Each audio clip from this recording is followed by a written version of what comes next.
So, Sheikh, there's three major things I think that cause a lot of corruption. We have major issues because of these things. Correct me if I'm wrong. I want to, get your opinion on this. Social media, Western ideologies, and then not also having a religion, being godless, not understanding our purpose. Can you elaborate on that? Those 3 points. Is there something you can say that is this something that is causing majority of the issues, or is it a longer topic?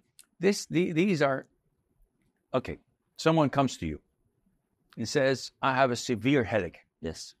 You say to him, no problem, take 2 pills of Tylenol. Yeah. I think Tylenol is the prevailing. Yeah. So it works like magic for 6 hours. And then he comes back. You give him another 2 pills. Yes. And you do this for a whole week. Did you help the man? No, not long term. Why? Because he keeps getting the headache and he keeps getting the headache. What is the headache? It's a symptom. There you go. So you're curing the symptom, not the real illness. Right. So the topics you're giving are symptoms. Okay. Sheikh, my wife doesn't abide by the hijab. Sheikh, my son doesn't pray on time. Sheikh, my husband watches porn and masturbates. And this is weird. Yes. Yeah, you have a wife. Why would you go and masturbate? But this is another topic. This show is rated what? No, I mean, it's good. It's good. Okay. Whatever you feel. Okay. So go to the core problem. So all these symptoms will go away. When I find the youth having issues, these are symptoms. I have to address this.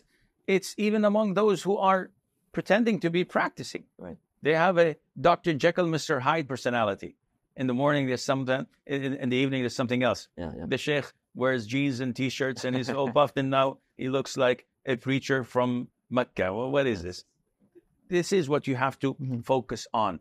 Once you do this, all of these would disappear. Yes. Okay. So at the root of the problem, not so much on the symptoms that we're having. Because at the end of the day, there's a void in our hearts. Yes. And whenever these hearts are not filled with the love of Allah, the knowledge of Allah, I ask any Muslim you know, any Muslim, how many names does Allah have? 99. That's not limited to 99, but the hadith said it's 99, 100 minus 1. Whoever ahsaha, meaning knows the meaning, rememorizes them, and implement them into his life, will enter Jannah. Okay, good for you. Here's an A4 paper. How many names can you list? The best of them would list probably 20. Good for you. Out of these 20, how many can you give me the meaning of it? Yes. The best of them will give you 5. Then what? And who are you praying to? You don't know Allah Azza wa Jal. So someone who masturbates or watches porn, what is the meaning of as-sami' al-basir? And I get lots of counseling sessions paid. Yes. From guys who complain. And I say, okay, do you know Sami' al-Basir? He said, yeah, all hearing, all seeing. So what does it mean? They don't even know the meaning because they know what the translation is, but the implication, they don't have it. Because if you know that Allah is watching you at this moment, would you do what you're doing? No. Would you watch the filth? No. So you have Allah awareness. You're afraid of Allah. You know that Allah is watching you. We have a huge void in knowing who Allah is. Yes. If we were to know, then... And I think that's where religion lacks a lot. This is what's wrong with some of us today, is we don't know enough of Allah. We don't know enough of Tawheed, right? And for that, it's a relationship with Allah is going to be really, really weak. The knowledge we have is only theoretical, not practical. So we know Tawheed.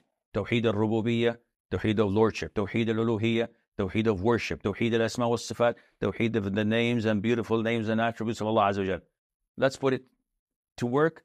Yeah, I know all of these things, but I had a man come to my masjid once on Thursday, so a day before Friday, saying, Sheikh, look at this paper. And on this paper was a famous, well-known story of Sakina, the daughter of so-and-so, that she saw in her dream what's happening in the Muslim world, and that she cried and the tear went down her eyes, and she gave some form of preaching, and the person who saw the dream woke up. And she said that she wrote this story and handed it to others, and whoever rewrites it or print it 5 times or 6 times and distributes it, he will get a fortune. And whoever cards it and tears it up, Allah would send him a calamity. A guy tore it up, ended losing his son. Another one lost his trade and got broke and imprisoned. One printed 6 copies of it and got a fortune. Another one did this, he got, mashallah. So he said, Sheikh, look at this shirk. They've copied it and distributed it on all the cars in the neighborhood. So I said, astaghfirullah wa atubu ilayh. In our neighborhood, subhanallah, I'll talk about it tomorrow. Jazakallah khair, Sheikh, may Allah bless you. I said, okay, take this paper and tear it up and throw it. He said, you do it, Sheikh. So he didn't even fully believe it. So the guy believes that this is shirk, but he's afraid. So I said to the people, look what's happening. I gave a khutbah Jum'ah, and at the end, I read the paper and I said, look what shirk is happening. And I tore it in front of everybody. I got a stroke, yes, but nothing happened, alhamdulillah. Alhamdulillah. But this is walking the talk that I was mentioning. MashaAllah.